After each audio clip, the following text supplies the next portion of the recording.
Hello. I'll just start by saying that I'm very happy to be here today, and I've learned so much already. My question is, how do I move through the fear and allow myself to receive what I know is waiting right here for me? Well, you don't move through fear. You acknowledge it as guidance that what you're thinking is bogus.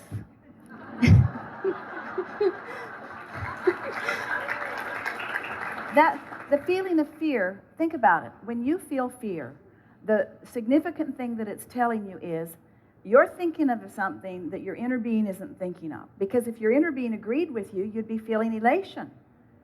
And so if you trust that your inner being knows the real deal, and you acknowledge that we really don't think it would be a good idea for you to fill your hands with Novocaine so that you could just lay them on the hot stove. I feel no more pain. It's so much better now that I have numb hands. Very odd smell, however. It's good that you have awareness that you are focused in a way that is not good for you, yes? So don't move through fear. Acknowledge it. Take the bounce, in other words, because when you're feeling strong fear, you really, really know what you do not want. So you're really, really specifically focused upon what you don't want, which means you're launching really specific rockets of desire about what you do want, and your fear is just telling you, hey, you've launched the rockets, you've done the work, you've taken the expansion, the larger part of you is expanded and taking the expansion and loving the expansion, but you right now, because of what you're focused upon, are an uncooperative component, and you're feeling the discord of that, period. Jerry had an experience a long time ago. He was working on a television show a long time ago. And the wrangler was going to assign him a horse. And so there was a horse that was just really skittish and anxious and strong and moving its head. And the wrangler said, here's your horse. And Jerry said, that's not a good pick for me because I'm delivering lines. I don't think that horse is going to be cooperative. I'd like a kinder, gentler horse. And the wrangler said, you're just afraid of that horse. And Jerry said, no, I'm not really afraid of it. He was very afraid of it. No, I'm not afraid of it. I just don't want that horse. So the wrangler jumped on the horse. The horse reared its head back and knocked out the man's teeth. Oh, dear. Because he had moved through his fear. In other words, he had no sensitivity to the relationship with the horse that he just had. He was accustomed to doing things because that's the way he did things. Jerry's sensitivity kept his teeth in his head. So whenever someone says, I want to move through fear, we say, no, you don't. You want to focus on things so that the fear dissipates. You want to bring yourself in alignment with the well-being that is natural. But we don't want you to regard your negative emotions as something unwanted. We want you to regard them as guidance that assists you in releasing the thoughts that aren't helpful and discovering the thoughts that are. How do I know what thoughts are the ones that I should be thinking? They feel good when you think them. What a concept. You mean that kind of well-being really does abound? You mean that I am that blessed and that worthy, and I have a guidance within me that is strong enough that will show me? Practice it. Find somebody who's really given you a hard time and focus upon the injustice that they've offered and feel how awful it feels. Bring yourself to a place of really not liking someone. Really resent them and really beat the drum of it and feel how you feel. And recognize that all you're doing is choosing a stance that the source within you, that your inner being, that the larger part of you will not choose no matter what. Because no matter how much reality you're facing, your inner being will not leave the vortex and commiserate with you. And that's why you have negative emotion. And the stronger the negative emotion, that's the indication, the more that there's something on the flip side of it that you really, really want, you see. So, and as we said earlier, you can't necessarily really know what you don't want and then instantaneously really know what you do want, but you can distract yourself.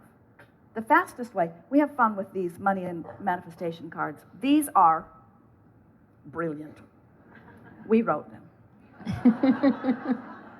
Because the best gathering of words and concepts relative to prosperity that exists, truly.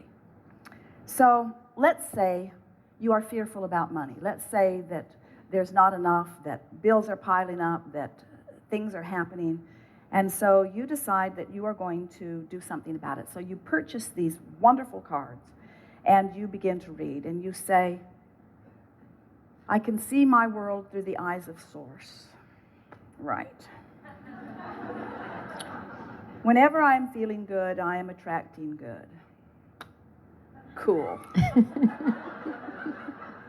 The law of attraction responds to my vibration. I am in deep doo-doo. I can set my own standards for financial well-being. I'll tell my boss. Nothing is more important than I feel good. Blah, blah, blah. The better it gets, the better it gets. Who writes this stuff?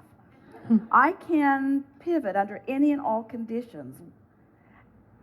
You see what we're getting at? If you are in a place of fear or in a place outside the vortex and you decide to affirm or to make it better or to do something that makes it better, usually what happens is you just dig in a more resistant place, because all this does is remind you with greater fervor that you're not where you want to be. And so there's a sort of backfiring thing that happens.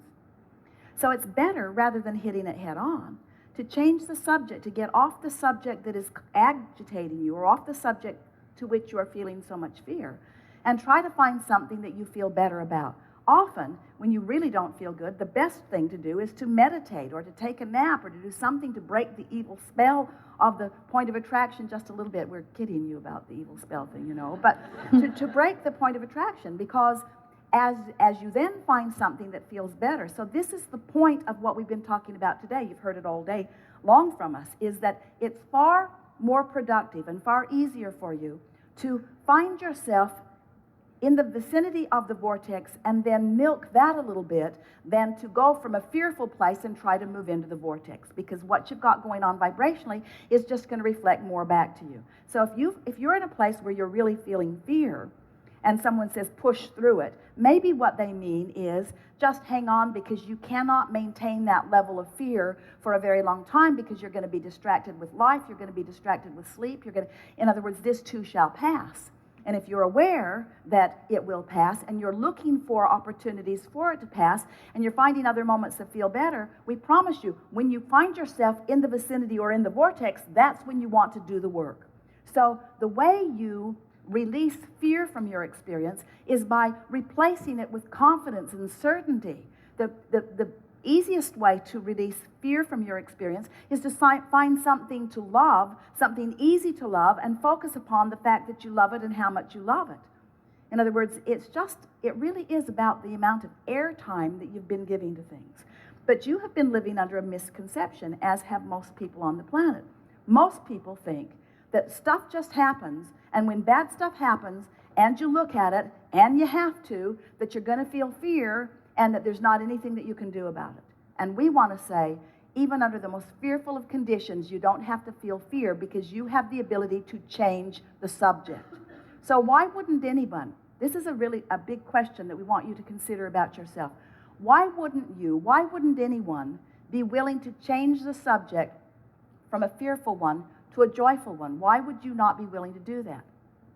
Because you don't believe in the vortex, because you believe in reality, because you don't believe that changing the point of your attention and therefore changing the way you feel. In other words, the only reason that anyone would not be willing to do that is because they really don't get the vortex, they really don't get attraction, they really don't get vibration, they really don't yet understand that manifestations will follow your point of attraction, and your point of attraction is evidenced to you by the way you feel, and you can choose to feel good no matter what, no matter what, no matter what, once you understand this, you see.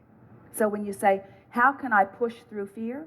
We say, we wouldn't. We just try to find little pieces of something that feel entirely different than fear, and we would practice them until they're so active in our vibration that even scary things don't scare you. It's so interesting. You can reach the place where someone will say something to you that has the potential of frightening you, and you don't feel fear because your understanding of well-being is so in place within you that you know how illogical that fear is. You want to talk about something specific, or did we get there for you? I think you got there for me, yes. Very good. Thank you very Yes, much. I do.